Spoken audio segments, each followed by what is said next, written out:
Hikmah diciptakannya setan. Al-Quran menjelaskan, Allah Subhanahu wa Ta'ala menciptakan alam semesta dan semua yang ada di dalamnya, satu pun tidak ada yang batil atau sia-sia. Al-Quran Surat Ali Imran ayat 191. Oleh karena itu Allah Subhanahu wa Ta'ala menciptakan iblis atau makhluk yang disebut setan itu, bila dilihat dari sisi nilai ibadah, pada hakikatnya juga ada hikmahnya. Imam Al-Ghazali pernah menyatakan, jika ingin melihat kesalahan atau kelemahan kita, carilah pada sahabat karib kita, karena sahabat kitalah yang tahu kesalahan atau kelemahan kita. Jika kita tidak mendapatkannya pada sahabat kita, carilah pada musuh kita, karena musuh kita itu paling tahu kesalahan atau kelemahan kita. Sifat musuh adalah selalu mencari kelemahan lawan untuk dijatuhkan. Demikian pula setan. Ia selalu mencari kesalahan atau kelemahan orang-orang beriman untuk kemudian digelincirkan dengan segala macam cara. Nah, jika kita telah mengetahui kesalahan atau kelemahan kita, entah dari kawan, lawan, bahkan dari setan, lalu kita memperbaiki diri, insya Allah kita akan menjadi orang baik dan sukses. Jadi, kalau kita berpikir positif, ada juga hikmahnya setan itu buat orang-orang beriman. Lebih rinci, di antara hikmah diciptakannya setan ialah 1. Untuk menguji keimanan dan komitmen manusia beriman terhadap perintah Allah Subhanahu wa Ta'ala.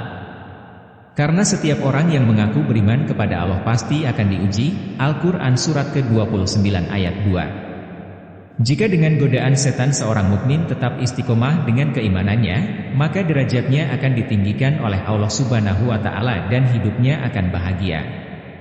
Tetapi jika ia tergoda dan mengikuti ajakan setan, derajatnya akan jatuh, hina kedudukannya dan dipersulit hidupnya oleh Allah Subhanahu wa Ta'ala.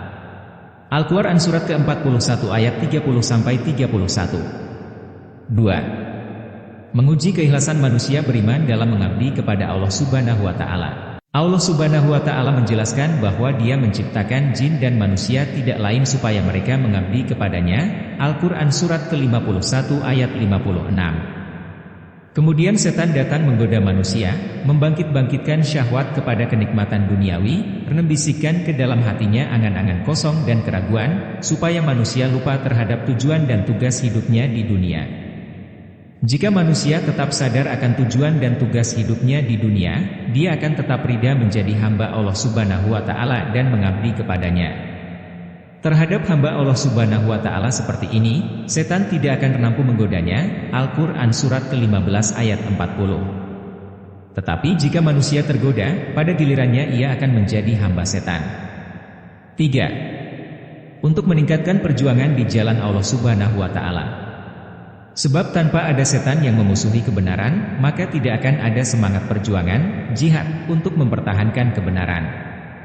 Sedangkan jihad di jalan Allah Subhanahu wa Ta'ala juga merupakan bukti penting manusia beriman dan ridha sebagai hamba Allah Subhanahu wa Ta'ala.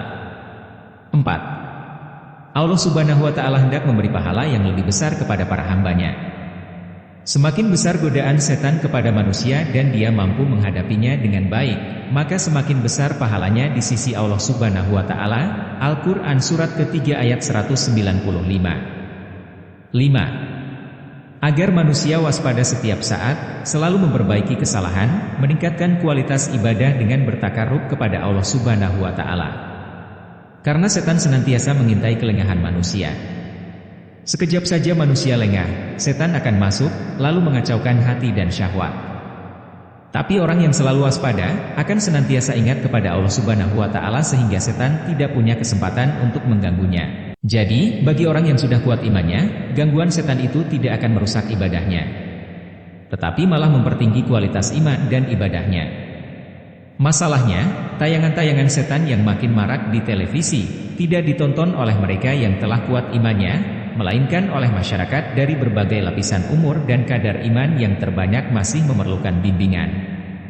Bagi mereka ini, tayangan-tayangan itu sangat kontraproduktif, bahkan bisa mendangkalkan iman mereka. Apakah ini tidak terpikirkan oleh insan?